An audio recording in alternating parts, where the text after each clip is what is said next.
I'm going to share with you today a single powerful verse from the Quran that, if understood and applied, can transform your life. This verse can uplift you in difficult times, bring you peace, and strengthen your faith.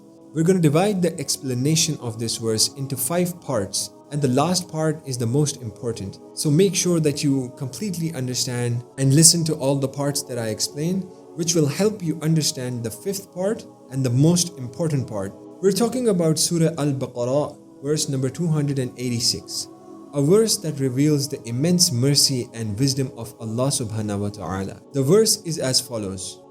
لا يكلف الله نفسا إلا وسعها لها ما كسبت وعليها ما اكتسبت.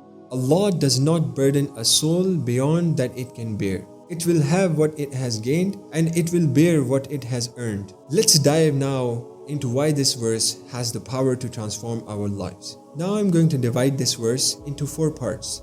The first part can be titled as understanding that Allah does not burden a soul beyond that it can bear. One of the most comforting parts of this verse is the assurance that Allah subhanahu wa ta'ala will never place on us a burden greater than we can handle. This verse is telling us that every hardship, every test we face is something we have the strength to overcome. Even when we feel overwhelmed, this verse is a reminder that we possess a hidden strength because Allah subhanahu wa ta'ala himself has chosen us to bear this test. Reflecting on this can change our mindset entirely. Often we think, why me? Or I can't handle this.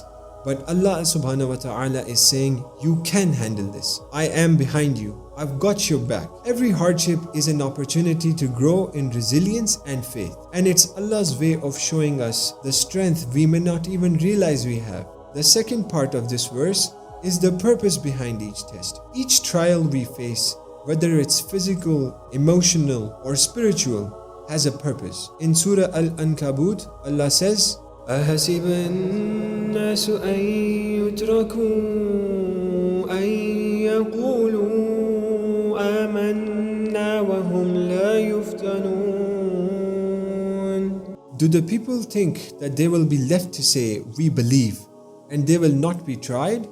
Tests are a means to purify us, to build our character, and to increase our closeness to Allah subhanahu wa ta'ala.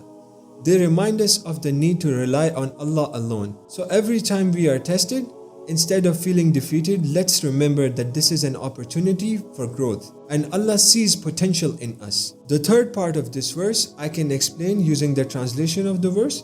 It will have the consequence of what good it has gained. The next part of this verse is a powerful reminder of accountability and reward. Whatever good we do, no matter how small, Allah subhanahu wa ta'ala records it for us. In times of difficulty, this reminder can motivate us to stay on the right path, knowing that our efforts to do good, even if challenging, will never be wasted. Allah subhanahu wa ta'ala says in the Quran in Surah Al-Zalzalah, فَمَنْ يَعْمَلْ مِثْقَالَ ذَرَّةٍ خَيْرًا يَرَهُ. So whoever does an atom's weight of good will see it. When we strive to do good, especially in tough times, those acts are even more beloved to Allah subhanahu wa ta'ala. Whether it's praying through hardship, showing patience, or helping others, these actions are rewarded abundantly. The fourth part of this verse is the second part of the translation. The soul will bear the consequence of what evil it has earned. The verse also reminds us that we are accountable for our choices. This is both empowering and humbling at the same time. On one hand, it reminds us to avoid harmful actions, knowing that our deeds have consequences. On the other, it's an opportunity to take control of our actions and strive for forgiveness and seek to improve. The beauty of Allah's mercy is that He forgives those who turn to Him. The Prophet ﷺ said, أَتَّبِئُ مِنَ الزَّنْبِ كَمَنْ لَا ذَنْبَ لَهُ. The one who repents from sin is like one who did not sin. So if we have faltered in the past, this verse encourages us to return to Allah subhanahu wa ta'ala with sincerity and strive for His forgiveness.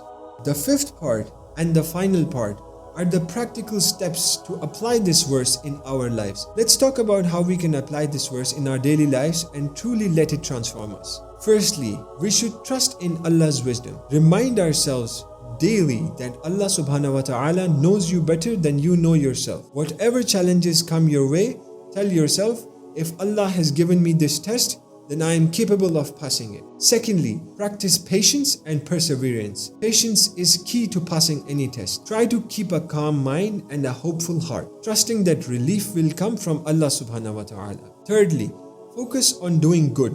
Whenever you face a hardship, focus on small acts of kindness. Whether it's helping someone, making dua for others, or simply being patient.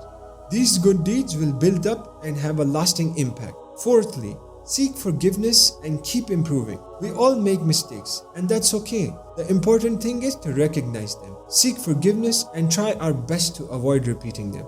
This verse of Surah Al-Baqarah is a message of hope, accountability, and empowerment. It's a reminder that we are stronger than we think, that our efforts are seen and rewarded by Allah subhanahu wa ta'ala, and that even when we fall, we have a merciful Lord ready to forgive us. Let's make a commitment to keep this verse close to our hearts, especially during difficult times, and let it be a source of strength, motivation, and transformation. May Allah grant us the strength to overcome our challenges, to stay steadfast in our faith, and to remember that He never burdens us beyond what we can bear.